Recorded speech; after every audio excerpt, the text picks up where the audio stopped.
Hi there. Thank you firstly for 5,000 subscribers. I never thought this channel would be this big. I know it's not like I've hit 1 million or something, but it is very humbling that there are 5,000 of you who think that my content is relevant and it is helping in some way. So thank you, heartfelt gratitude. Today I wanted to talk about some of my unsuccessful stories from with respect to interviews.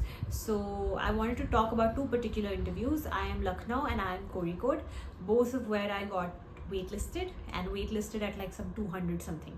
It wasn't a convertible waitlist. So at my IIM Lucknow interview, what had happened was there was one crucial question. Now the crucial question was about what I thought about Winston Churchill and Adolf Hitler. I knew nothing about Winston Churchill except for the fact that he was a leader and he was British.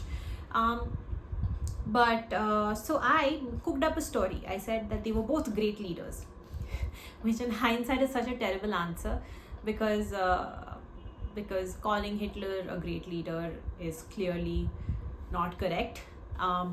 But I was approaching it from the perspective that if Hitler had the ability to amass so many supporters, in a way he was a powerful leader. I'm not saying he was a just leader or he's a right leader, but obviously it was misconstrued and misunderstood, misinterpreted by the interviewer. I think there were two men, so I think both of them must have perceived it as this girl is pro-Hitler, pro-Nazi or something. Which backfired.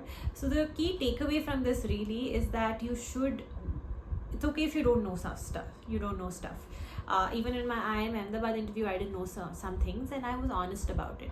But it is a problem if you don't know and you fake a sense of I know it all, which comes across as ignorance and arrogance together. So never have that combination. It is okay if you don't know the answer. Just be honest about it. It is okay to make a calculated guess also. So if you decide to make an educated guess, that is also fine, but do it with humility. That was something I didn't do. So I, like a fool, spoke random stuff. I talked about how Hitler and Churchill were wonderful leaders because they had the support of so many people, which to some extent is correct, but it is not a very intelligent answer. It is not a nuanced answer. It is a very superficial answer of someone who does not have a nuanced understanding of history, which I don't. So that is one thing.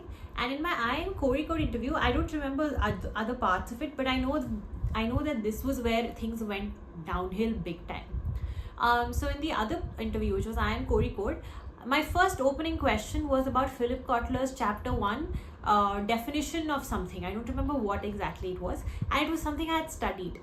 So I did advertising in my undergrad, and I had read Philip Kotler's book, but for the life of me I did not know the answer, and I once again cooked up something which did not go too well. So the key lesson, actually there's only one lesson in this video, so I'm gonna keep it short so I don't waste too much of your time. But the key lesson is that if you don't know something, don't keep blabbering bullshit.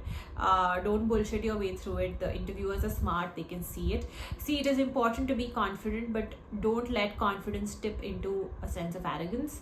I wouldn't say I was necessarily arrogant, but I was ignorant and overconfident, which kind of blends to give you a tinge of arrogance. So those were my takeaways. I will come back soon with another video with news articles that you should be reading and news topics that are important. But I just wanted to say thank you for 5,000 subscribers, and I wanted to share with you these. Also, I want to talk about how I did not. So a lot of you in the comments ask me, do I have a chance of getting calls from this college, that college? I don't know. I honestly don't know, because every year their criteria keep changing, and what I would say is that I didn't get calls from Bangalore and Calcutta, and this is just my hypothesis, but I probably did not get a call from Bangalore because my percentile wasn't too high. It was 97.56, and I don't think Bangalore really calls below 98.5 for a general category. regardless of whether you're a male or female. And the second thing is they like a lot of work ex. I had 20 months of work ex. I know that Bangalore gives a lot of weightage if you have 3+ years of work ex. This was at least true when I was taking the CAT. And IIM Calcutta is ruthless when it comes to percentiles. They really value a very high academic record. Also remember that your interview conversion depends on other factors. Like for me, IIM Kozhikode, maybe one of the reasons, maybe my interview was okay, it wasn't that bad, but I don't come from an NIRF top 20 college. My undergrad college was not in the top 20, it was not even in the top 50. So all of those factors worked against me. I don't have a professional degree, I'm not an engineer, I'm not a doctor, I'm not a lawyer. Again, it worked against me. I just had a basic BA degree. So you have to remember that yes, the interview is in your hands, but some things are already sealed. You can't help it if you have if you don't have a top college in your CV. It's not your fault. I mean, things happen, right? But it's about making the most of the circumstances you find yourself in. So when the calls come out, don't be too disheartened if you don't get calls from your dream colleges. Something or the other will work out. And best of luck, and I'll see you soon, and thank you.